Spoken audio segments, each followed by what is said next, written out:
자, 여러분, 제 육성이 들리시죠? 안 들려요, 안 들려요. 마이크 쓰셔야 돼요.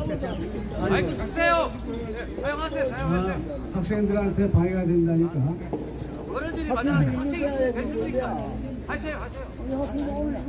5천년 한민족 역사 속에서 경제 기적을 창조하신 박정희 대통령께서 대한민국을 튼튼한 국방안보국가로서 만드셨는데 그 이후에 민주가 무엇인지도 모르는 사람들이 정권을 잡고 박정희 대통령님의 굳건한 구국강병의 뿌리를 계속 흔들고 있습니다. 그렇지 않습니까? 그러나 여러분 보세요. 독일의 메르켈 총리가 15년 집권했어요. 15년 동안 많은 세계 국민, 독일 국민으로부터 존경을 받았습니다. 그 메르켈 여자 총리가 물러날 때, 15년 집권하면서 물러날 때 기자회견을 했습니다. 기자회견 내용이 뭐냐? 기자들이 이제 은퇴하면 무엇을 하시겠습니까? 그랬더니 나는 은퇴하면 공부를 해야 되겠다. 무슨 공부를 해야 되겠냐? Look Korea, 대한민국을 봐. 박정희 대통령이 세계 역사에서 볼 수 없는 대단한 경제 기적을 창조했다. 우리는 박정희 대통령의 경제 기적 창조의 국가 운영 방식을 배워서 인류의 길을 개척해야 된다 하는 말씀 하셨고, 뿐만 아니라 영국에서도 여러분 영국이 EU에서 탈퇴한다, 브렉시트 한다 할 때 이런 식으로 논란이 계속되면은 우리 영국이 경제 후진국이 된다 하는 언론 보도가 많이 나갔어요. 그때 영국의 톰슨 교수라는 사람, 경제학 교수가 걱정 말아라. Look Korea, Look 박정희 대통령. 거기서 우리가 경제기적 창조의 기법을 배워야 된다. 이와 같이 각 나라에서는 대한민국의 경제기적 창조의 방법과 교훈을 배우려고 전부 혈안이 되어 있습니다.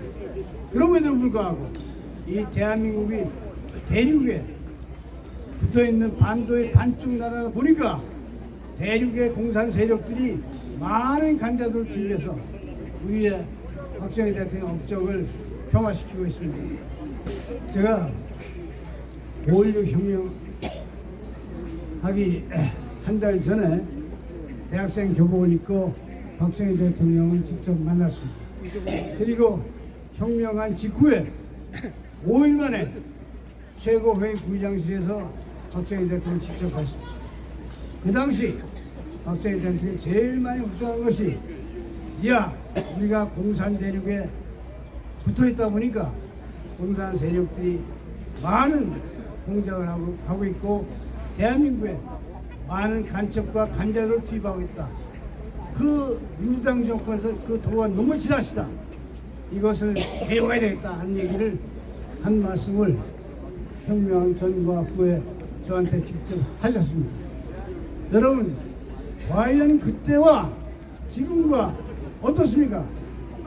공산 세력의 간자들의 침투 공작이 어느 때가 더 심합니까? 지금이 더 심해요. 더 심한 것입니다. 이걸 우리 손으로 정리를 합시다. 여러분 보세요. 그럼에도 불구하고 자유민주가 무엇인지도 모르는 사람들이 정당 정치라면서 정당 정치인들이 박정희 대통령의 뿌리와 정신을 계속 흔들어 왔습니다. 여러분 보세요. 대한민국 역사상 93년도에 처음 민주화를 내세웠다는 사람이 박정희 대통령의 고속도로 건설, 경제 건설 할 때마다 반대 극렬한 반대를 하던 사람이 대통령 제정을 한 일이 무엇이야? 민주화의 첫 조치가 뭐냐? 김일성이가 주장하는 우리 민족끼리의 주장을 취임사에서 고스란히 하면서 어떤 동맹도 민족보다 우선할 수 없다. 민족이 최고다. 하면서 고정간첩을 고스란히 북한을 보내고 판문점을 건너가면서 고정간첩이 김일성 만세를 부른 사람에게 예비역 육군 대장이 꽃다발을 달아줬어요. 그 사람부터 그 대통령이 잘했다 해갖고 국방부장을 시켰습니다. 그것도 부족해갖고 대한민국 안보를 지키는 경찰, 검찰, 국세청, 기무사의 간첩자는 기구를 폐쇄 완화, 정해야 될 여론을 다 쫓아낸 것입니다. 그때부터 93년 그때부터 지금까지 대한민국에는 공산 간자를 제대로 잡는 기구가 없습니다, 여러분. 보셨어요, 여러분? 간첩자 뉴스 봤습니까? 이제 우리는 우리가 힘을 합해서 나라를 제대로 세워야 되는데 그 이후에 또 그 비슷한 정부에 들어와서 대통령이 들어와서 한 일이 뭡니까? 대한민국을 멸망시키려는 그것을 방지하게 생긴 것이 국가보안법. 멸망시키려는 법에 위반된 사람, 대한민국을 멸망시키려는 법에 위반된 사람을 청와대 비서실장, 국무총리, 장관, 국회의원들 해고시켜왔고 대한민국이 몹시 국가 기강이 떨어진 나라가 되었던 것입니다. 이것은 89년도에 검찰, 경찰, 이 간첩장 기구에서 일제히 수사한 결과 그때의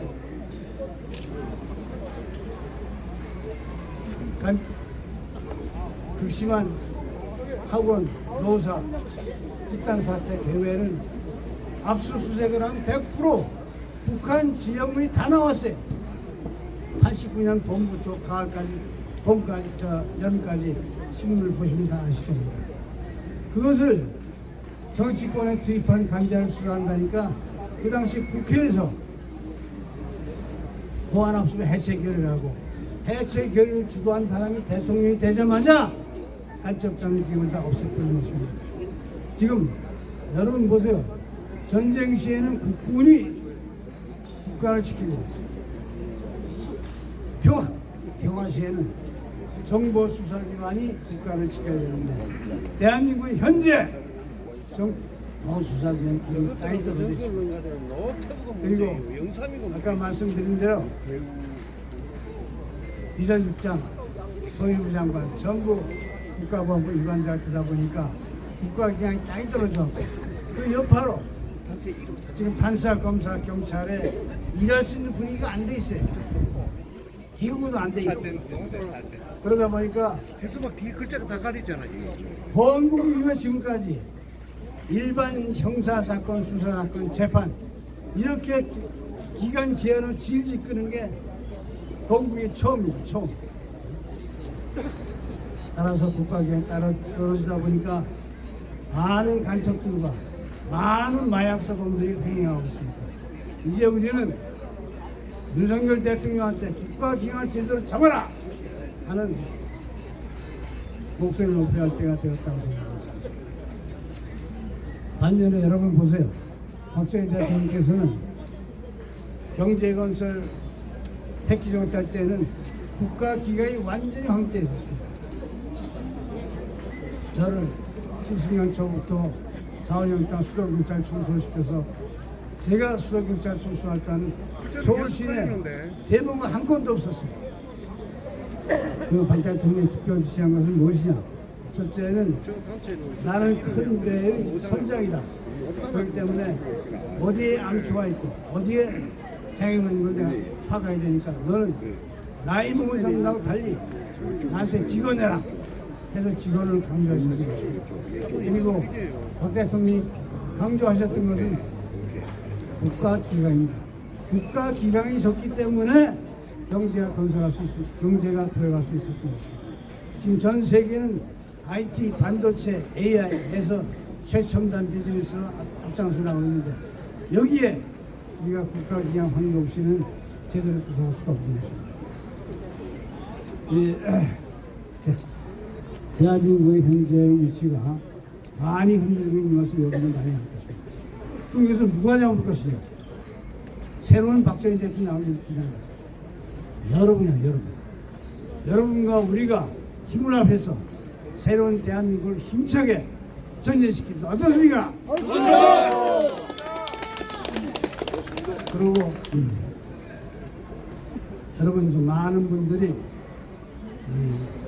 내세에서 잘 살겠다 천문학자의 사람도 있지만 히브리어의 티쿤 올람이라고 히브리어의 티쿤 올람 그것은 뭐냐 창조자님께서 창조를 다 하셨지만 개개인에 속하는 작은 범위 내에서는 개개인이 개혁을 해야 된다.